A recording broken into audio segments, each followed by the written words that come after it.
Ia ter um show de uns amigos meus ali na Teodoro Sampaio. Quando eu desci a Teodoro, quando eu tava chegando ali embaixo, veio vindo dois caras assim.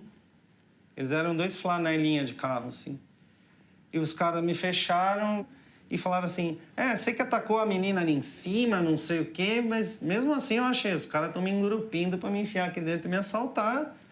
Eu não reagi nada, eu falei, não, já estava pronto para dar o que precisasse e ir embora, né? Falei, não, tava num show aqui em cima, não sei o quê. E nisso um dos caras já começou a me bater, já chegou mais gente. E eu já meio que perdi o sentido. E o cara falava assim, vou comer seu cu, não sei o quê, filha da puta, que você fez isso, você fez aquilo. E eu não tava conseguindo entender por que os caras não me roubavam logo. Assim, eu falei, por que o cara tá me agredindo desse jeito?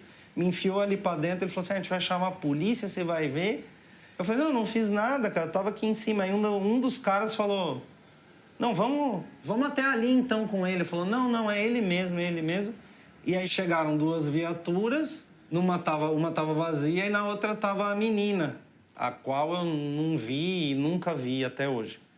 Foi até a delegacia, na 15ª ali. Sei lá, eu fiz o que eu sabia, assim, comecei a rezar um Pai Nosso, assim. Falei, não sei o que tá acontecendo aqui. E me botaram sentado com 4 caras, assim, que estavam ali presos também, só que nenhum deles não tinha nada a ver comigo fisicamente. Aí uma hora os caras mandaram levantar, tinha um vidro pintado de cinza e um buraquinho, não era nenhum olho mágico, assim, era uma coisa bem terceiro mundo, assim, só um negocinho, assim. E a menina tava do outro lado. Eu tava, pelo que eu entendi, com a roupa igual a do cara, tava com uma calça preta e com um moletom azul, que também não é uma roupa nada extravagante ou muito diferente, né?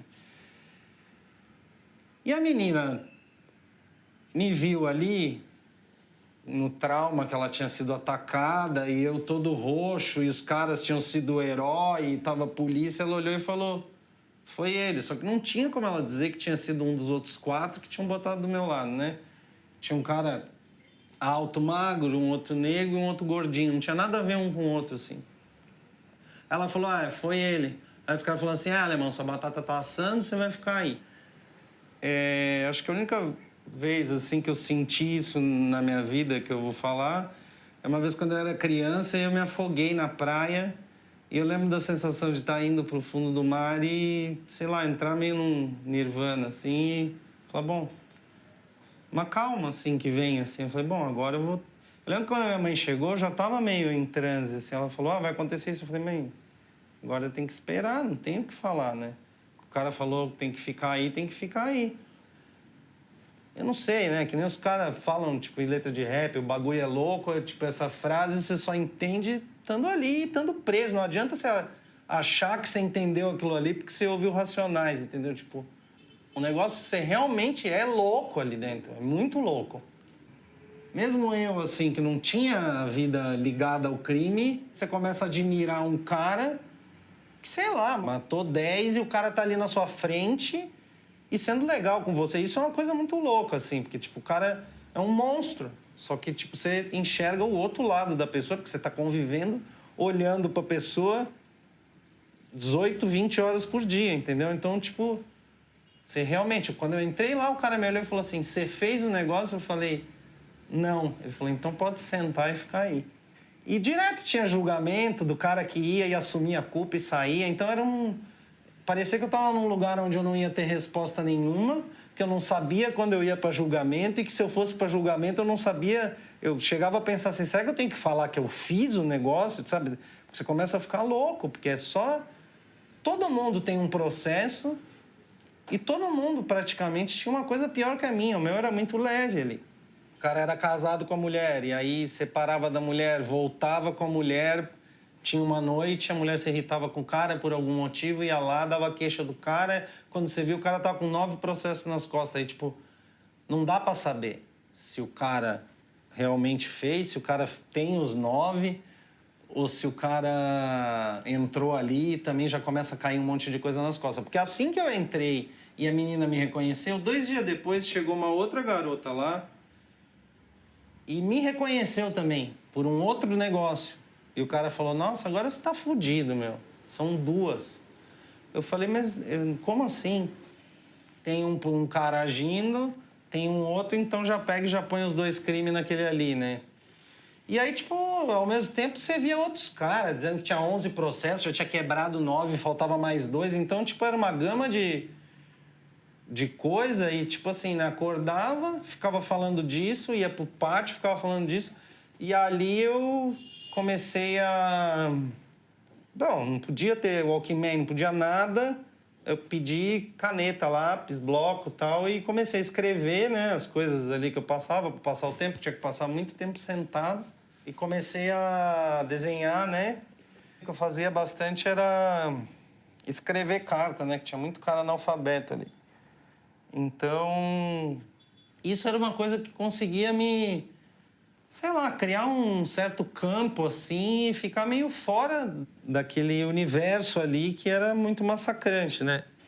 Pior ainda do que ter sido preso foi os anos que demorou a acontecer o processo. Levou mais que 5 anos. Porque ia ter, aí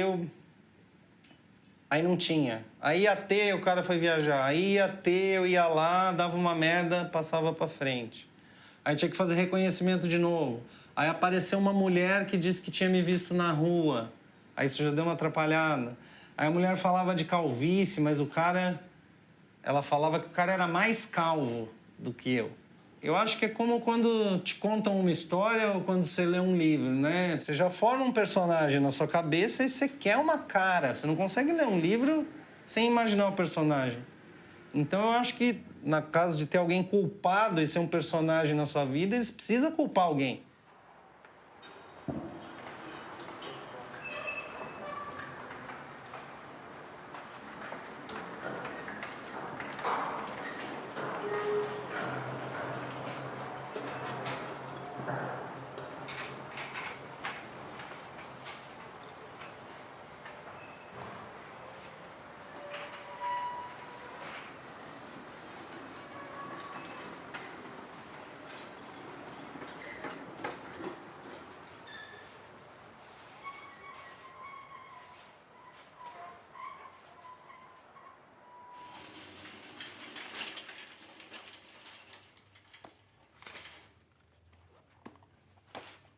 Eu fui presa em casa por tráfico de drogas, né? Eu fumava maconha, tinha um monte de amigos que fumavam e naquele negócio de um vai pegar, pega pra todo mundo, foi assim que eu fui presa. Um namorado na época pegou fumo pra gente, pra mais alguns amigos. Alguns tinham desistido, não queriam mais e a gente sobrou com mais maconha do que precisava. E nisso, um amigo meu levou um outro, amigo do amigo, levou em casa, falou, você tem? Quanto que você quer? Bem o que eu tinha, que a gente tinha a mais. Daí eu, muito esperta, falei, então eu vendo tudo pra você e já me livro logo disso. Não quero ficar com esse monte de maconha em casa e já me livro disso. E no dia seguinte, ele me ligou para confirmar que ia passar em casa e esse cara, ele estava sendo rastreado pelo DENARC por suspeita de tráfico de droga química. Eu já tinha aberto o portão, vi que tinha alguma coisa errada. Quando eu fui fechar, já me deram uma gravata, enfiaram a arma na minha cabeça e já era. E aí começou toda a minha novela. Eu fui pro DENARC. Saí com uma blusinha, porque teoricamente eu ia passar a noite lá e saí um ano depois só.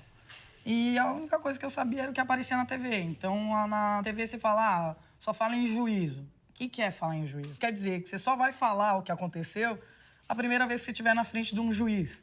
Isso pode demorar 6 meses. E eu fiquei presa esse tempo todo.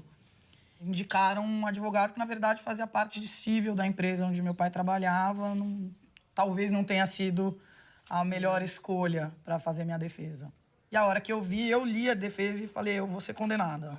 Eu achei a defesa uma porcaria. Fui condenada a 3 anos. Esse advogado desapareceu.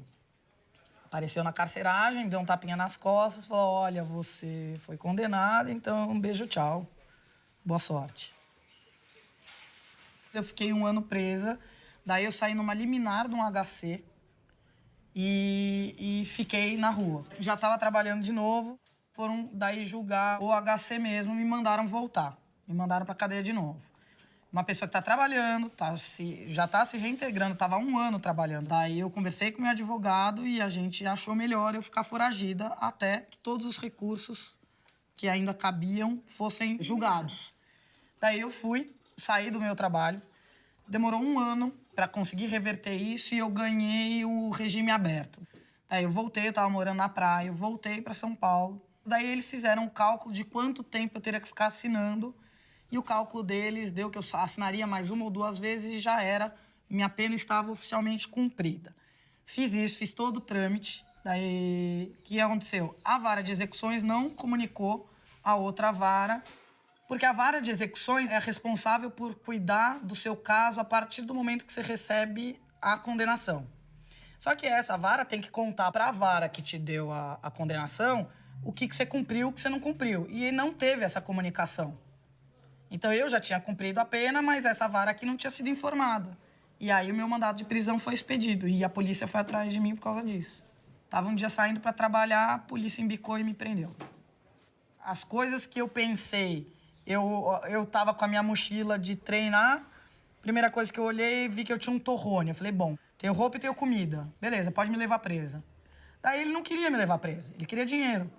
Eu falei, eu tenho papéis que comprovam que eu já cumpri minha pena. Posso pegar dentro de casa? Não, só se eu entrar junto com você. Só que assim, eu já tive essa experiência da polícia entrar junto na minha casa. Então, eles dão uma olhada geral na tua casa para chegar ali a uma conclusão de quanto que eles podem pedir para você. Então, na segunda vez, eu falei, nessa não me pegam de novo. Falei, na minha casa não vai entrar. Ah, então você não vai poder pegar o papel. Então você vai ter que ir presa. Pode me levar presa. Ah, não. Vamos ter calma. A gente desce ali na padaria que tem ali embaixo, a gente toma um café enquanto espera. Onde você já viu isso? Ou a policial tem que te prender ou ele não tem que te prender. Aí, estava claro que dava para negociar financeiramente. Eu pagava para eles fingirem que bateram na minha porta e não localizaram ninguém. Mas se, sei lá, em 1 mês eu não resolvesse, eles iam bater lá de novo.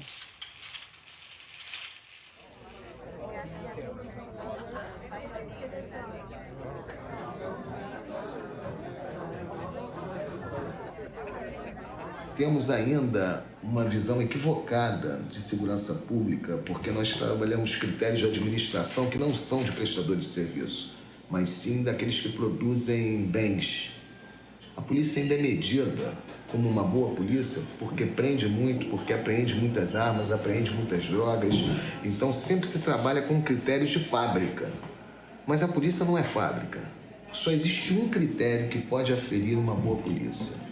É a opinião dos clientes. Não importa quantas pessoas a polícia está prendendo, quantas apreensões de armas e drogas, esses não são critérios para aferir uma boa polícia. E o Brasil ainda não acordou para isso. No mundo inteiro, onde você fala em policiamento comunitário, polícia de aproximação, a opinião pública ela é relevantíssima. Enquanto a polícia for somente o braço armado do Estado, que pode ser utilizado não só para garantir liberdades, mas principalmente para restringir essas liberdades, né? Enquanto a gente tiver ainda o viés repressivo como a marca das nossas polícias, eu acho que a gente não vai conseguir se aproximar da sociedade. Isso é muito ruim para a polícia, né? Porque ela acaba sendo um joguete na mão do poder político.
dá uma raiva muito grande.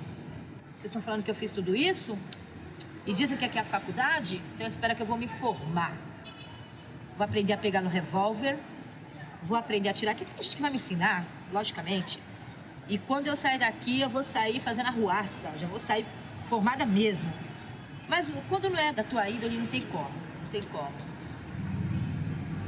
E eu fiquei muito revoltada porque, poxa vida, nossa, quantas vezes eu já fui despejada porque não tinha dinheiro do aluguel. Você conhece as pessoas do movimento, ó. Vamos fazer uma fita ali, R$1.000 na sua mão, você paga o seu aluguel. Não, você tá louco, eu tenho filhos pequenininhos. Faça esse negócio aí, depois vai tudo pra FEBEM, eu tenho medo. Então são coisas que você deixou de fazer pra não ser despejada e pra não ser presa, que no final você acabou sendo presa sem ter feito nada.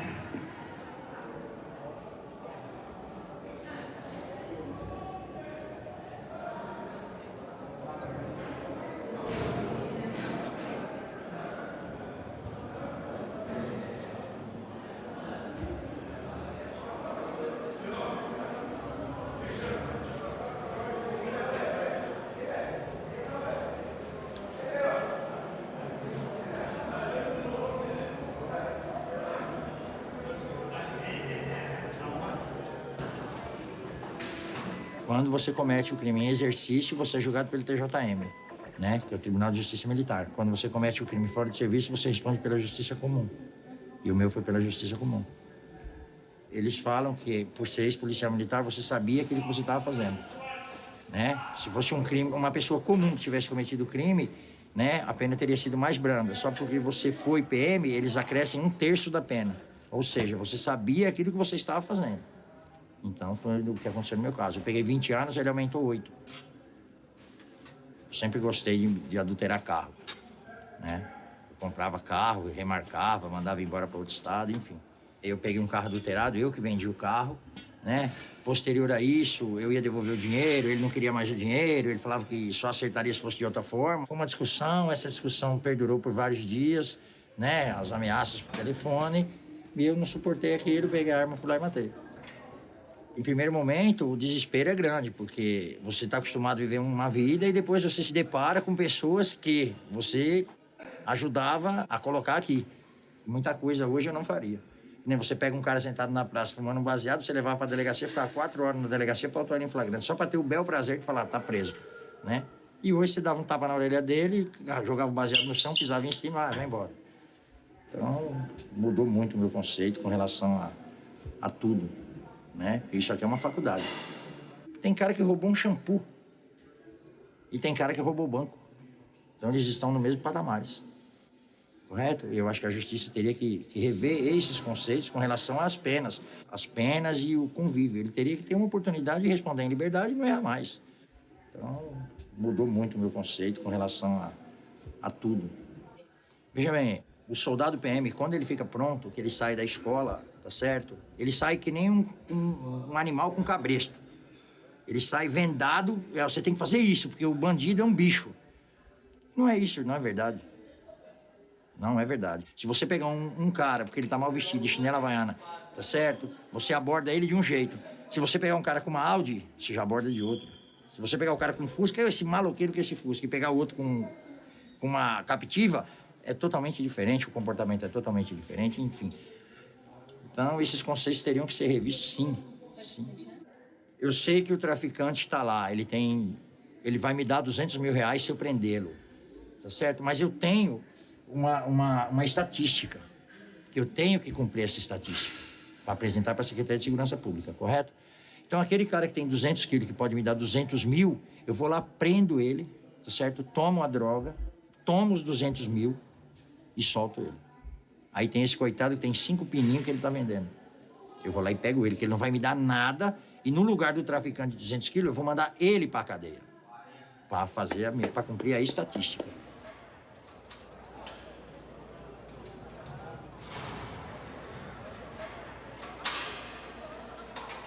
O meu é 33, é tráfico. Mas já fiquei 14 anos e 11 meses já encarcerado, direto. Passei 17 penitenciárias. Cheguei com 19 e saí com 35 anos de idade. Uma vida, mais do que uma vida, viu? Eu já, desde a infância, eu já cresci pedindo esmola, certo? Porque minha família bebia muito, não vamos jogar a culpa neles, mas bebia muito álcool, então não tinha aquela atenção a dar pra gente. Então a gente vivia pedindo esmola. Aí depois de muita humilhação, aí eu de pedir esmola, já comecei a roubar. Aí já comecei a traficar, aí comecei a se envolver com o crime. Foi aonde hoje em dia eu tô aqui, né? Eu não queria isso pra mim, mas infelizmente aconteceu. Eu tenho 37 anos de idade, já tenho 2 netos já. Minha mãe até que tentou, estudamos um pouco, eu estudei mais na FEBEM do que na rua. A FEBEM, vamos se dizer, né? Hoje em dia tá pior do que uma prisão, certo? Mas antigamente não tinha mais assistência, né? Porque, por exemplo, você entrava lá, se você quisesse sair com a profissão, você saía. E a cadeia dificilmente oferece isso ao preso, né? Você não sai com a profissão, entende? A cadeia hoje em dia virou uma escola do crime, né? Não é igual. Antigamente a pessoa até que tomava mais juízo, hoje em dia não tem mais jeito. Pretendo sim, né? Cuidar dos meus filhos, né? Porque eu não quero ver eles passarem o que eu andei passando na vida, né? Aqui é fácil falar, o difícil é chegar lá, e, entende? Ver as pessoas de carro novo, de motona nova, andando bem vestido. Sabe que vai ter que trabalhar ali um mês para ganhar 600 ou 700 reais, o que seja. Né? Ele vai ali durante 10 minutos, ele arruma muito mais, então, entende? Então, vamos dizer, ele cria uma fantasia, né? E depois que criou a fantasia, aí, fim de carreira.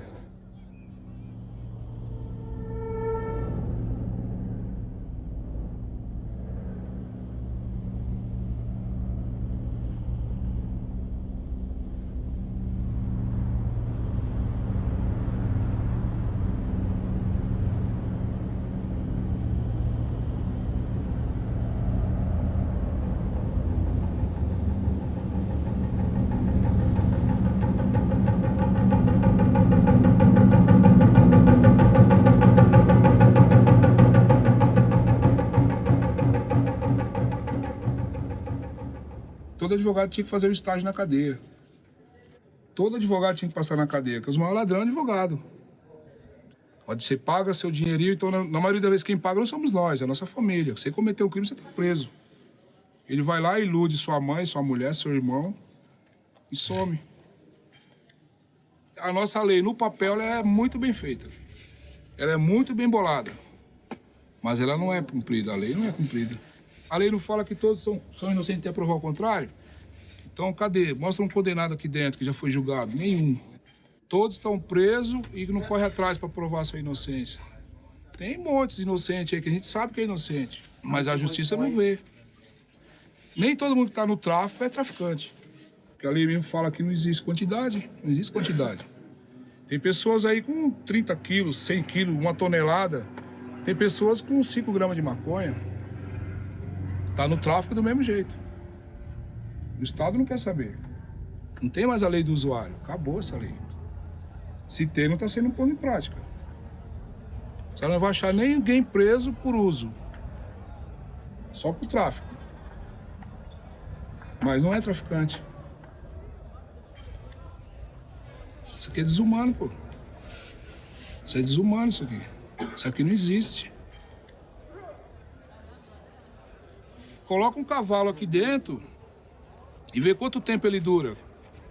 Ele morre, ele fica louco. O único que suporta isso aqui é o ser humano.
Fez coisa errada, tem que pagar, velho. Tive várias passagens já. Você fez coisa errada na rua, então eles te trazem pra você pagar uma pena, pra você pagar pelo castigo que você cometeu lá fora, velho. Só que chega aqui, pra você pagar sua pena legal, você não consegue, mano. O Estado não dá estrutura pra nenhuma diretoria de penitenciária nenhuma, cara. Fazer o cara, reeducar o cara e sair pra rua, mano. Reeducar, não tem como. Eu tirei casa de detenção, penitenciária do Estado, passei pro presídio do presidente Venceslau I. Passei num monte de cadeia, cara, e não aprendi. Você vê, minha família virou as costas pra mim, tá ligado? E não tenho notícia, não tenho carta deles, não tenho nada, tá ligado? Eu não sei aí, hoje, viver de esperança, expectativa aí de um dia ir embora, aí poder mudar de vida. Mas chegar lá fora, lá a sociedade aí é o seguinte, cara, por causa do preconceito, eles não tá nem aí, lava as mãos, você vai procurar um emprego, você faz um currículo, você vai numa firma fazer entrevista, o cara fala que não aceita quem tem antecedente criminal. Se você fosse dono de uma empresa, você daria oportunidade para ex-presidiário? Fica uma interrogação, cara. Você vai falar, pô, é verdade. Ninguém daria, né, cara? Ninguém dá. Ninguém dá. Muito difícil, cara, você sair numa empresa aí e falar assim, pô, sou ex-presidiário, me dá oportunidade. Tem condições de me dar um voto de confiança? Quem que vai dar, cara? Depois de você ter tirado 15 anos de cadeia, 20 anos de cadeia, 30 anos de cadeia. Chega na rua, você vai falar isso pros caras, os caras falam que, meu, você não sabe de nada, é o seguinte, você é ladrão, você é preso, você é vagabundo, não sei o quê. Aí é onde o cara fala, meu, quer saber uma coisa? Agora a sociedade que se vira comigo aí, mano, porque eu vou dar trabalho. É isso que acontece. A reincidência do crime acontece por causa do preconceito da sociedade, cara.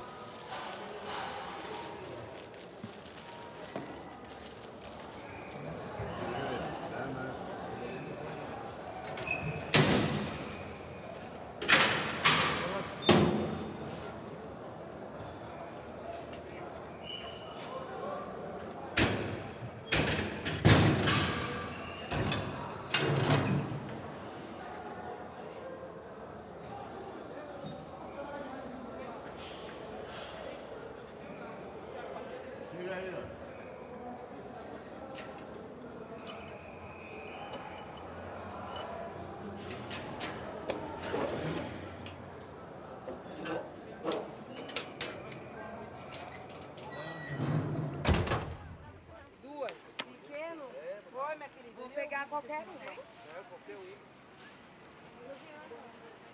Vai na moto, outra pro Pedrinho, ele já pagou. Deixa cair. Lá com fé.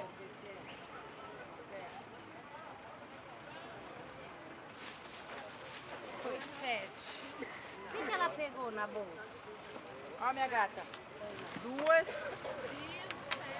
Toma. Hoje no mundo temos quase 15 milhões de pessoas presas. O sistema prisional, que infelizmente foi criado até para a igreja como sistema penitenciário de pagar a penitência, pagar a culpa, e algumas pessoas ainda acham que deve ser lugar de pagar o pecado cometido e se mantém com essa defesa até hoje. É algo que começou errado, tem piorado ao longo da história e hoje é um câncer na sociedade. Agora, uma pergunta, por que nós prendemos se não dá certo?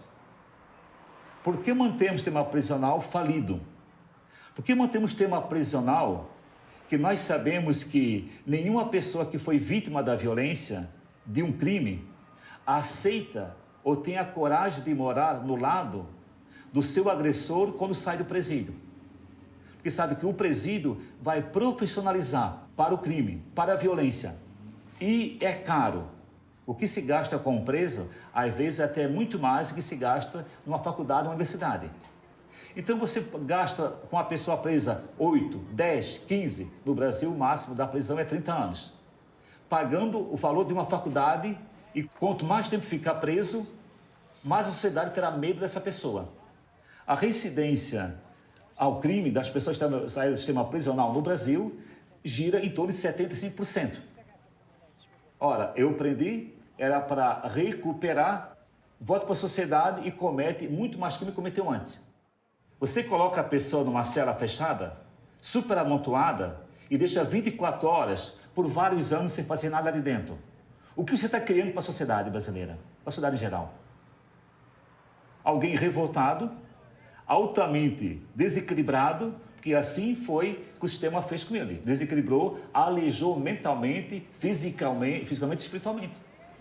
Você nunca viu, numa comunidade primitiva, a cadeia. Como nunca viu o juiz também lá dentro. Nem advogado também não tem lá dentro, não precisa. É a comunidade que resolve os seus problemas. E restaura a convivência. Porque toda agressão, toda violência, ela é uma quebra de relações. Não existe crime individual. Todo crime é social. E você trabalhar para restaurar é restaurar relações quebradas.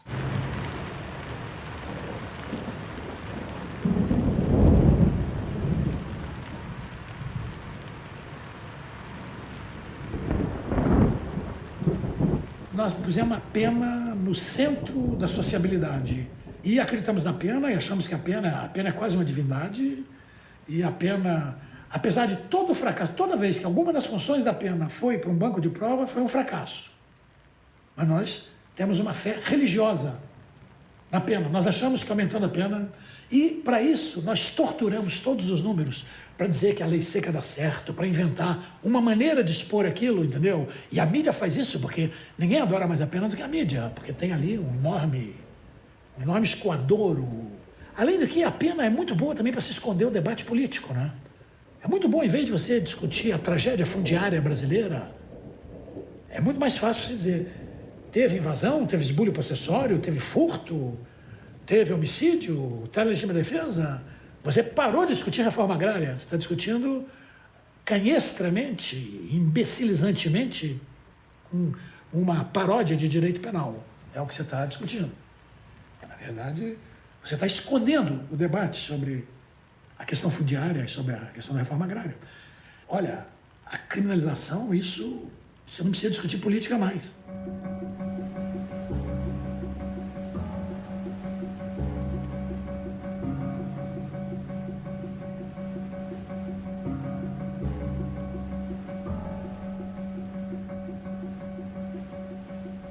Bom, não tem como nós trabalharmos individualizando o preso A, B, C ou D da unidade X, Y ou Z. A maneira como nós trabalhamos aqui na Secretaria é avaliar o geral. Então, você tem, um exemplo, 200 mil presos no mês tal. Então, você vê tudo aquilo que você utilizou de recursos, com escoltas, com funcionário, com alimentação, com medicamentos, com roupas, com tudo. E sai um custo final. O custo final é R$ 1.350 mês. Mas há presos que gastam mais, uns que gastam menos. Prisão, quanto menor o número de presos, maior é o custo desse preso. Prisão superlotada, o custo cai.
Os nossos cárceres são povoados por assaltantes, por crimes de furto, por tráfico, por estelionato.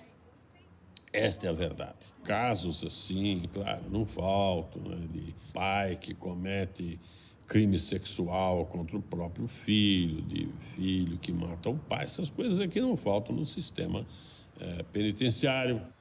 Mas se eu for enveredar por este caminho, dá a impressão que o sistema penitenciário, os nossos cárceres são povoados por pessoas assim, e não é verdade. São pessoas que, em geral, não são portadoras, em princípio, de distúrbio nenhum. São pessoas cujos conflitos se dão na relação extrínseca e atual com a sociedade.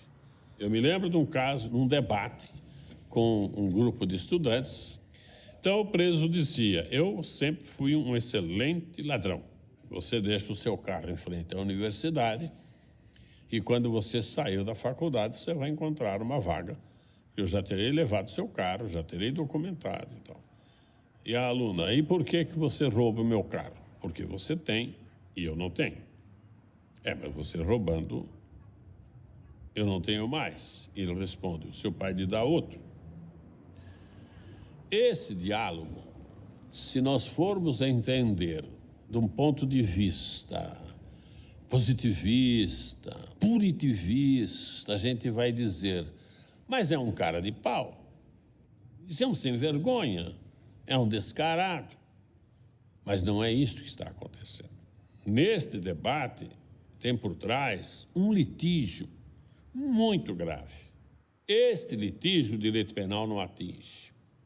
Mas este litígio está na raiz do crime.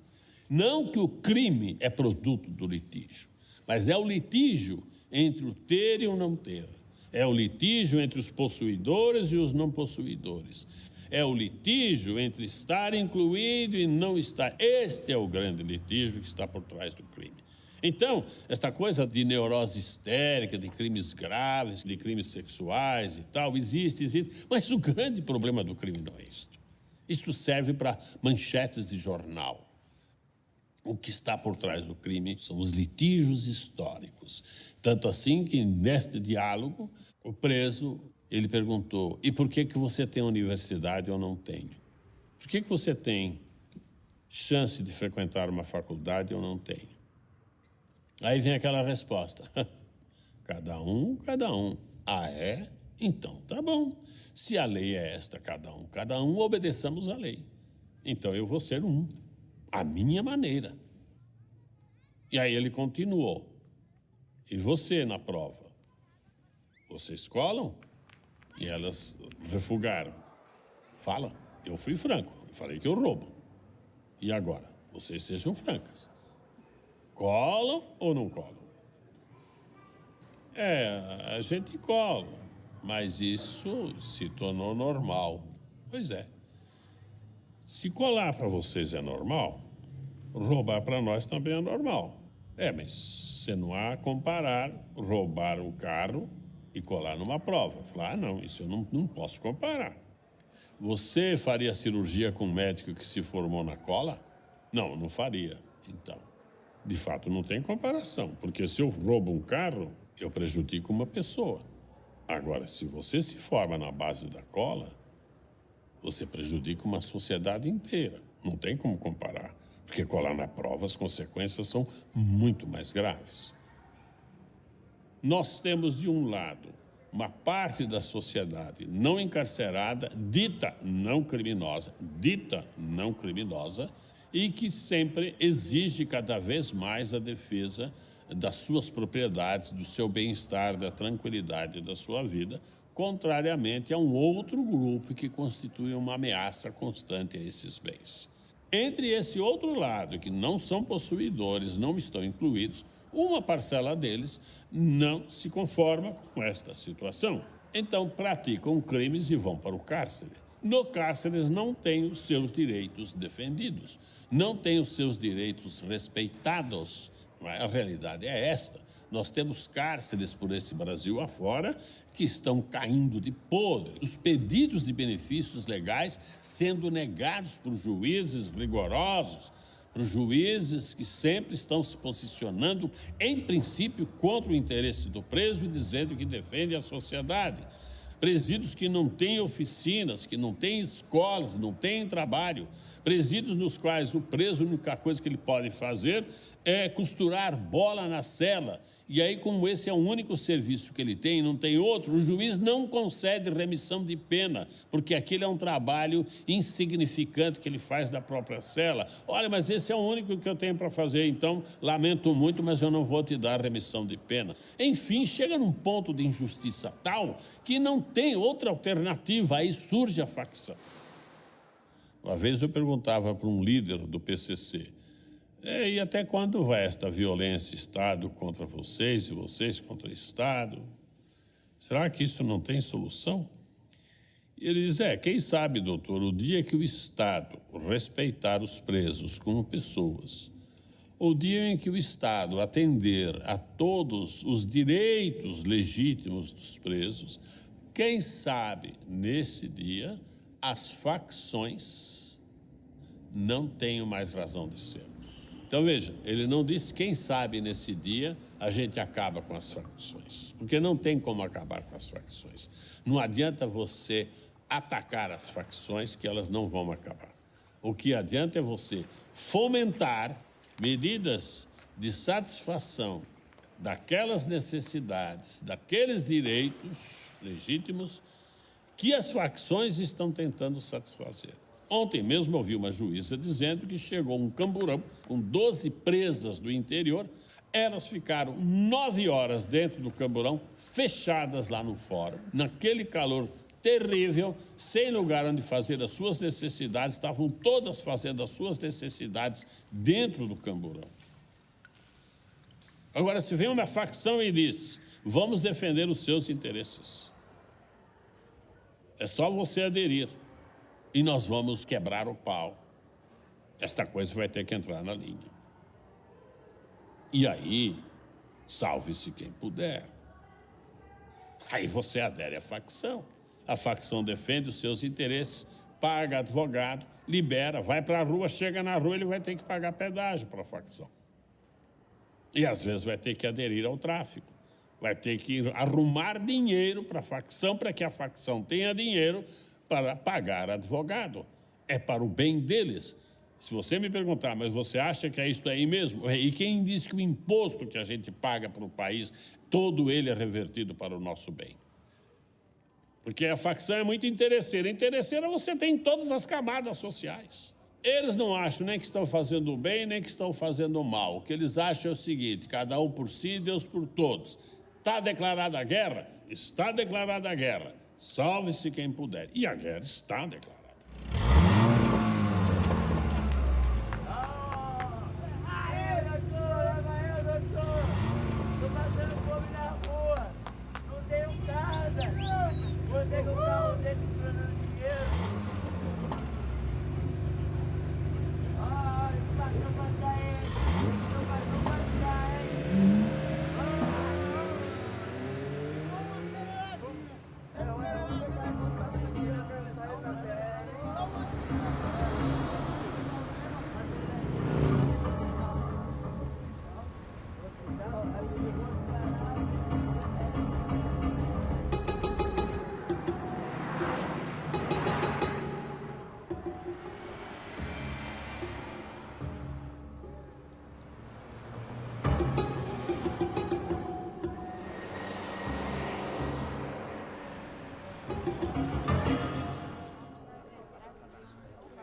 Vistoria dos familiares, das pessoas que vão visitar seus familiares, ou as pessoas presas lá dentro, é assim, uma burocracia enorme. Eu chegava lá às 6 horas da manhã e conseguia entrar no presídio 11 horas, meio-dia, ficava mais 3 horas para ser revistada, conseguia chegar diante do meu filho 3 horas da tarde para às 5 horas ter que ir embora, né? Então esse processo é para cansar mesmo as pessoas. Existe uma relação de comidas que pode e que não pode, de como você pode levá-las, tipo de embalagem e tal. Existe um tipo de roupa que você pode entrar ou não. Só que essa relação não está em nenhum lugar. Tem uma listinha que eles te dão lá na portaria que muda a qualquer momento. Ah, essa calça não pode. Aí a mesma calça que eu entrei a semana passada. Aí você sai, tem um comércio paralelo lá fora. Aí cada vez que você entra e sai, você leva mais 1 hora. Aí você sai, você compra uma calça, aluga uma calça e volta. Ah, não, esse sutiã não serve. É uma tortura psicológica com a família, como se a família também fosse criminosa, né? Não basta o criminoso estar lá cumprindo a pena dele. A família também cumpre uma pena, né? Quando tem que passar por isso.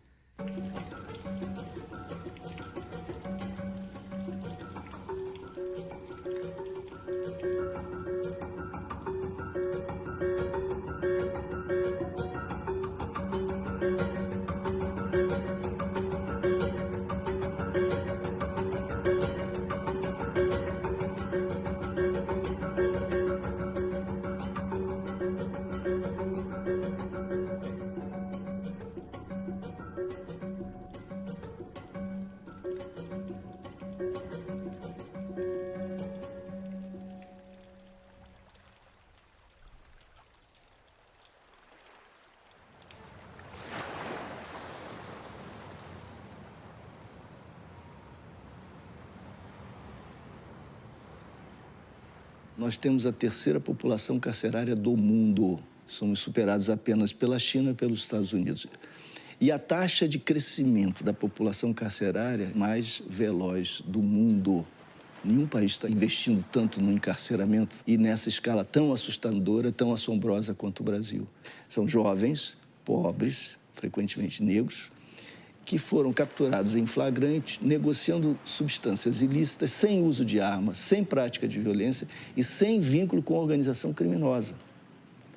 Mas nós tratamos de reparar essa ausência de vínculo com a nossa política genial, que é de depositar esses jovens nas sucursais do inferno, fazendo-os conviver com aqueles que já desenvolvem uma carreira criminosa, estão bem organizados. Nós estamos preparando uma bomba relógio para o país e para as vidas desses jovens, que se destruirão provavelmente, na medida em que eles tenderão a unir-se, então, finalmente, àqueles outros grupos e a praticar o que faziam agora com recursos mais violentos e com instrumentos de outro tipo. Nós estamos gastando R$ 1.500 por mês com cada um deles para torná-los piores.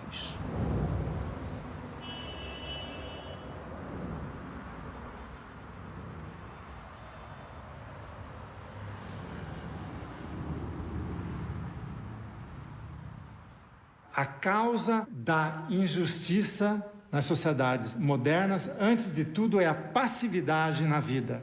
Hoje em dia, existe a moda de cultivar o respeito às diferenças.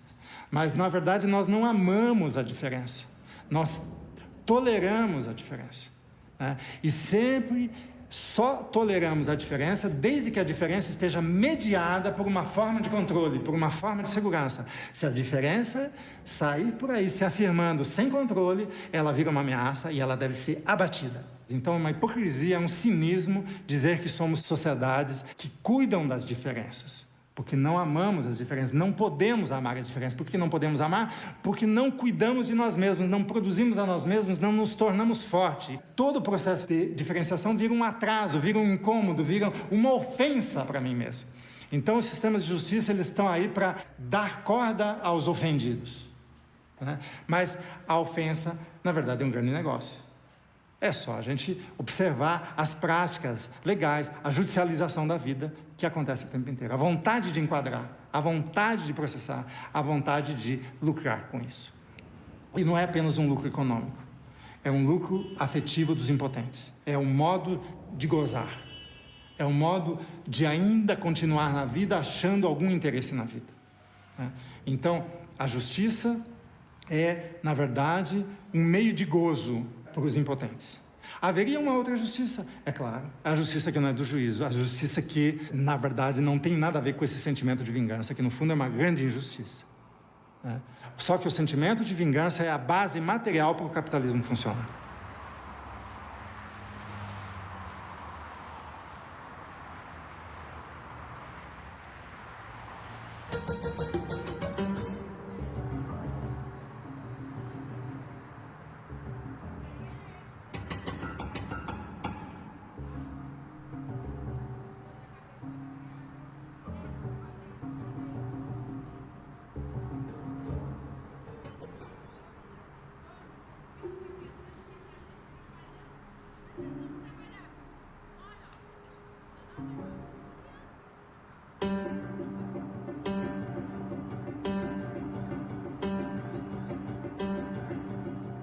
absurdo que numa faculdade, principalmente numa pública, como é a Universidade de São Paulo, você tenha uma carga maior de direito comercial do que de direitos humanos e uma carga maior de direito comercial do que de direito constitucional.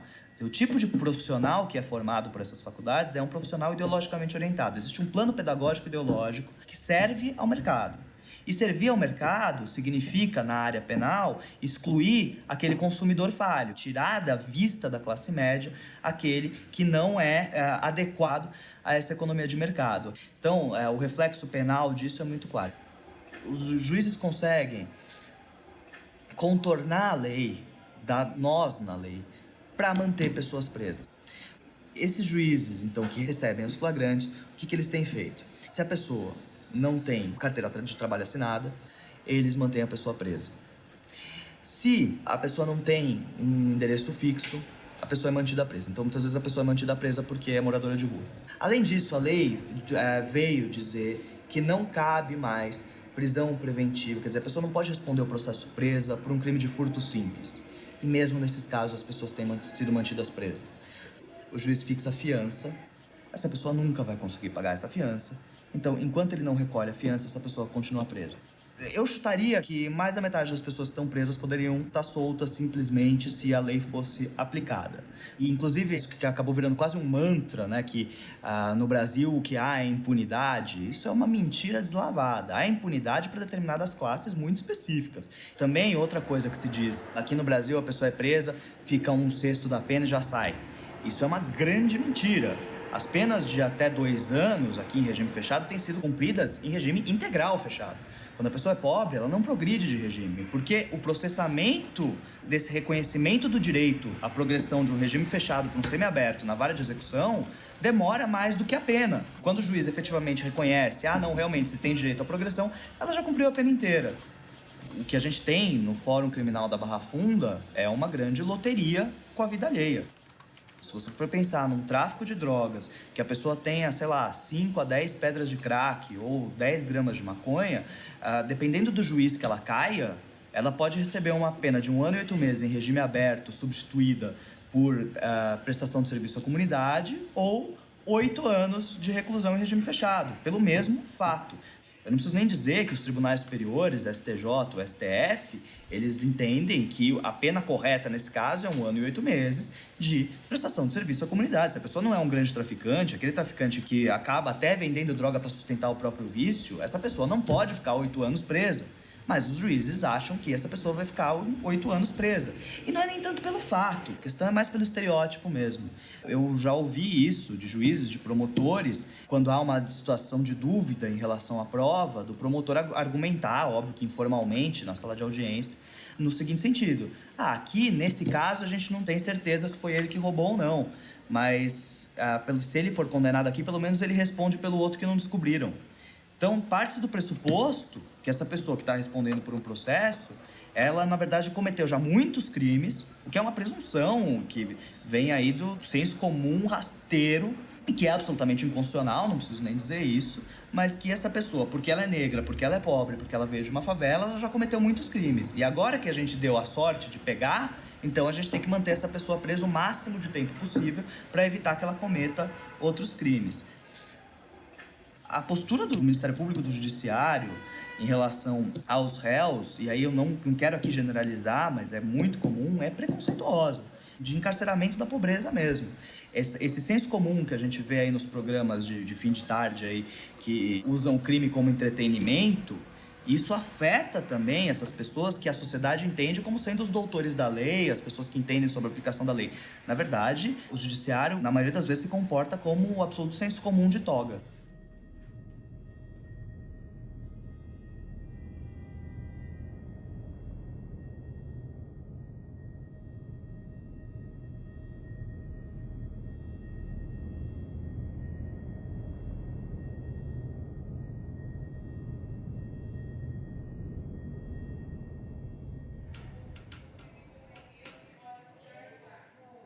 O próximo é um tráfico de drogas.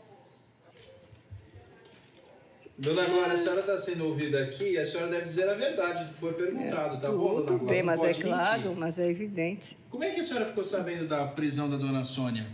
Então, ela mora num lugar que é praticamente como se fosse um cortiço, tá? Ela invadiram, moram várias pessoas. E nesse dia eu cheguei e nisso eu vejo parar na porta aquele... É comunitário, né? Aquela perua grande da P. Isso. Aí eu falei, nossa, acho que eles vão fazer um trabalho social aí, né? Isso é muito bom. Mas eu estranhei que de repente desceu um monte de guarda e entraram correndo, né? E as crianças dela estavam ali na porta, sabe? Na entrada, as crianças, tudo. E quando é assim, as mães pegam as crianças, certo? Não sabe o que está acontecendo. Aí eu até falei, a Gabriela falou, a Gabriela tá lá, eu vou lá ver as crianças. E foi, entrou. Eu fiquei aguardando. De repente eu me assusto. A dona Sônia sai com 2 guardas, revistou, não acharam nada. Ela falou, não tem nada para os guardas. E conduziram para dentro da viatura e fecharam as portas. E entraram como se estivesse já para sair. Eu falei, mas o que está acontecendo, né? Todo mundo assim, né? Aí saíram com a viatura com ela. E a senhora ficou sabendo se encontraram droga ali?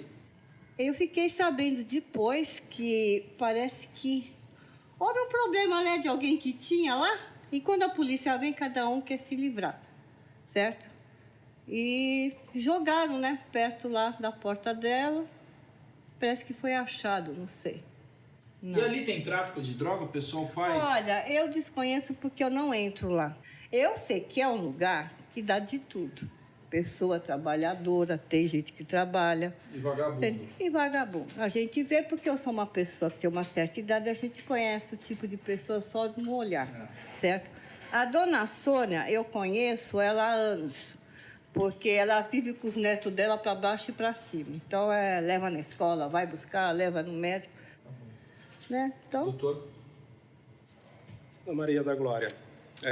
Dona Glória. Dona Glória. No dia... Desculpa.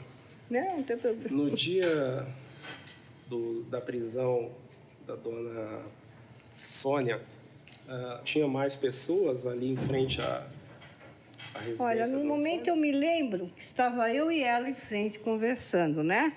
Ali na porta tinha sempre criança, né? Alguns jovens entrando, saindo. Que é só, Excelência, é só. Ministério Público.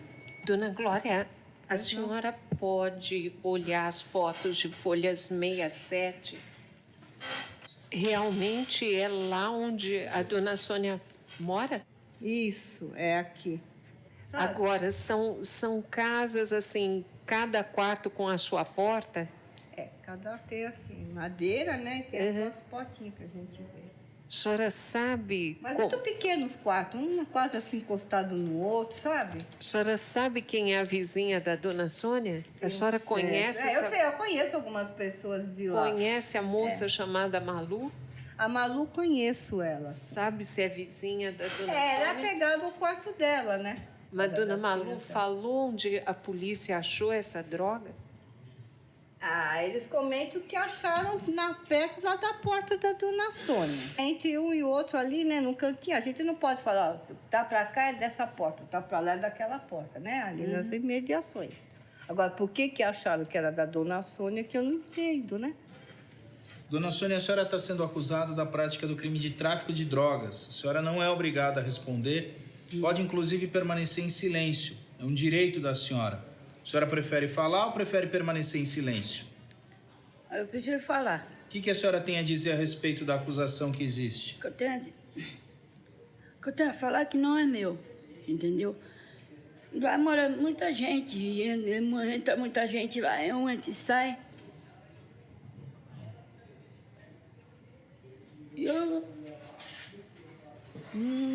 E por que jogaram pra cima da senhora, então? Porque a hora que a polícia chegou, todo mundo correu. E eu que fiquei lá fora, entendeu?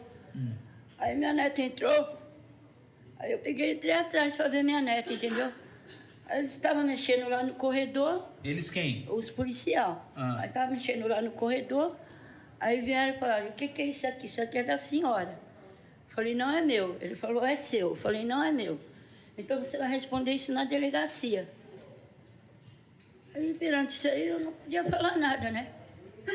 Eu tive que ir com eles. Agora, os policiais, quando foram ouvidos aqui, disseram que foi um usuário de drogas que indicou a senhora como vendedora de drogas. Não, jamais. Mas a senhora sabe se havia algum usuário de drogas? Bom, lá entra muita gente, entendeu? Não, lá na delegacia não foi ouvido ninguém juntamente com a senhora? Não. Só foram os policiais? Só foram os policiais, eu não vi ninguém lá.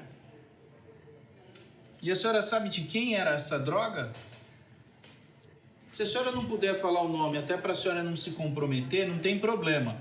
Mas me diga uma coisa, a senhora sabe de quem é a droga? Sem falar o nome da pessoa. Eu não sei de quem que é. Eu sei que minha não é, entendeu? Que eu não mexo com isso. Agora, uma coisa é fato, a droga estava lá. A droga estava lá, mas não estava no meu barraco, estava no barraco da Malu. Eles acharam na parede do barraco da Malu. É da Malu? Eu não sei. Pode ser que seja dela? Eu não sei, porque eu nunca vi também ela mexer com isso. Já ouviu comentários de que a Malu mexe com droga? Não, nunca ouvi. E por que a senhora não trouxe a Malu aqui para ver? Porque a senhora trouxe a Dona Maria da Grossa, que nem sabe onde a senhora mora. Não, mas Por que não trouxe a Malu aqui? Eu conheci a Dona Graça faz tempo, desde quando minha filha estudou na escola. Então, mas é que me parece que a Dona Malu seria mais interessante até do que essa Dona Maria das Graças. A senhora está com quantos anos, Dona Sônia? Eu tenho 53. A senhora trabalha? Eu trabalho com reciclagem. Ganha quanto por semana, por mês, por dia? Por dia dá para me tirar uns 30, 40 reais. Quando tá Esse bom. dinheiro é para a senhora ou a senhora ajuda mais alguém com esse dinheiro? Foi para mim e para os meus netos. E os pais dos seus netos, onde estão? Minha filha é usuária. Entendeu? Então ela tá na rua. Então aí eu cuido deles, eu e minha cunhada. Quantos netos são? São 2. Mas a senhora consegue manter essas crianças só com 30 reais por dia? Não, 30, porque a minha cunhada também me ajuda, entendeu? E ela trabalha com o quê? Com reciclagem também. A senhora já tinha sido presa ou processada alguma outra vez? Nunca, nunca, nunca. Ali naquele local onde a senhora mora, existe venda de drogas? Existe. Existe muita gente que mexe com... A senhora conhece, sabe quem são os donos da biqueira ali? Não, não sei não. Não sabe? Não sei. Tem alguma outra coisa que eu não perguntei que a senhora queira falar? Não. Doutora promotora? A senhora conhece uma pessoa de nome Marcos Vinícius? Não. Foi essa pessoa que acusou a senhora de ter vendido a droga para a senhora? Não, Nunca ouviu falar? Nunca ouvi falar, não. Nem é, sei lá, conhecido da sua filha? Só não conheceu ninguém com esse... Não. Não viu nenhuma pessoa ali na delegacia? Não. Prestando declarações além da senhora e os policiais? Não. A senhora falou na parede da dona Malu. Foi. Dentro do que estava a droga? Assim, eles começaram a mexer no corredor. Abriram a tábua do meu barraco, abriram a porta, quebraram minha porta, tudo. Mas eles foram achar na parede do barraco da Malu. Agora, e o dinheiro que eles levaram, apresentaram na delegacia, era seu ou era da dona... Não tinha dinheiro? Não tinha dinheiro nenhum. Obrigada. Defesa. Dona Sônia, no dia em que os policiais chegaram lá na frente lá do cortiço onde a senhora mora, tinha mais alguém na viatura? Não, não tinha ninguém. Dentro da viatura não tinha ninguém sem farda? Não. Falaram para a senhora que tinha alguém na viatura denunciando a senhora? Não, não tinha ninguém. Não? Tá, é só, excelência. Nada mais.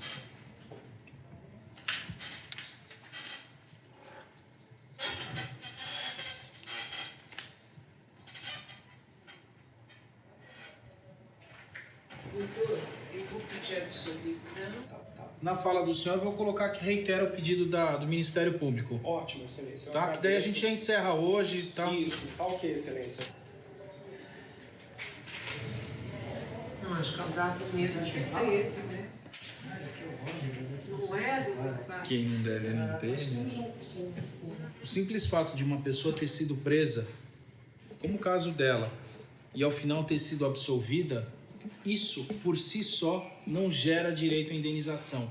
Fosse assim, E o Estado nunca poderia perder nenhum tipo de ação criminal, porque todas as ações ele teria que ganhar. Porque se perdesse, todos nós viveríamos para ficar pagando imposto que geraria renda para o Estado ficar pagando indenização. A prisão dela era necessária, era justa, era legal a prisão, porque eram os elementos que existiam naquele instante. Quando a denúncia foi oferecida, você tinha todos esses elementos para justificar a prisão dela. Esses elementos não existiram depois, agora na instrução. Então deixou. Então você vai falar que aquela prisão que houve foi ilegal? Não, não foi ilegal. Os traficantes nesse tipo de local acabam se valendo realmente de pessoas que, numa primeira vista, jamais despertariam a atenção. Como muitas vezes é esse tipo de pessoa que não trabalha, está sempre por ali, então vamos dar a droga ali para ela ganhar algum trocado, porque isso garante o sucesso do negócio e faz com que não se desperte a atenção. A gente já teve casos aqui, por exemplo, de cadeirante. Você vai falar que um cadeirante, mas o quê? O cara não arruma emprego, o cara não consegue se locomover, então para ele é muito cômodo ficar vendendo a droga ali e garante o sucesso do negócio ali. Então isso é muito comum também. Usar desse tipo de pessoa, pessoas geralmente incautas, ignorantes, que não tem condição nenhuma de vida, viu? Ela falou, ganha R$30 por dia. Uma pergunta que talvez tenha faltado fazer, por exemplo, quem que está pagando os honorários do advogado dela? Se ela ganha R$30 por dia. Quem que está pagando? Essa é a pergunta que não quer calar. É advogado calar, constituído, não é advogado gratuito.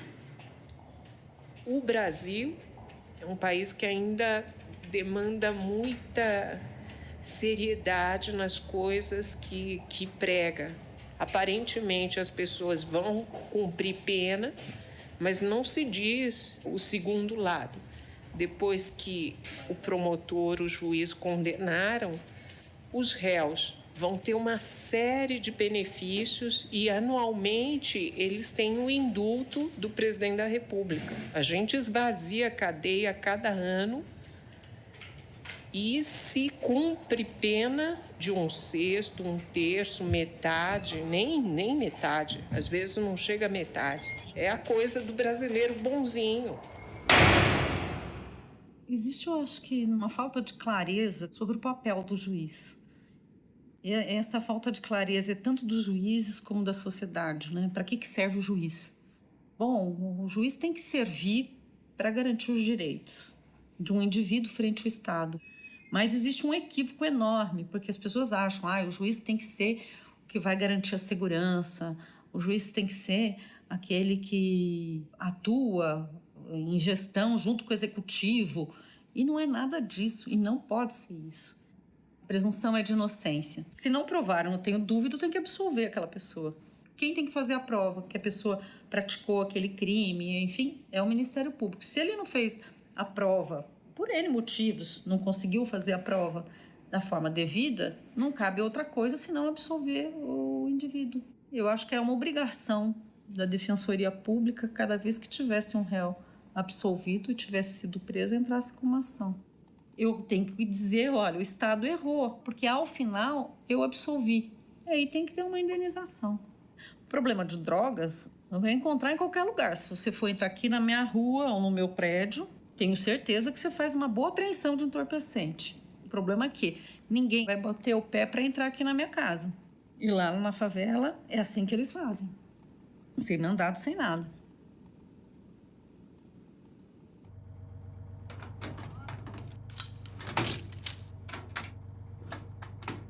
Um apelo, encarcere. Se nós não compreendemos o abismo social onde nós estamos todos afundados, nós não vamos jamais resgatar uma coisa que se chama dignidade. Nesse abismo social estão todas as pessoas, sejam elas ricas, pobres, abastadas ou não. Nós precisamos, nesse momento, parar para pensar que o encarceramento em massa não deu certo, que nós temos hoje uma sociedade mais violenta. Nós vivemos uma situação de violência urbana sem precedentes do ponto de vista do número de pessoas que são vítimas da violência fatal. Esse tipo de sociedade não é boa para ninguém. Todos tombaremos. todos tombaremos, de alguma forma.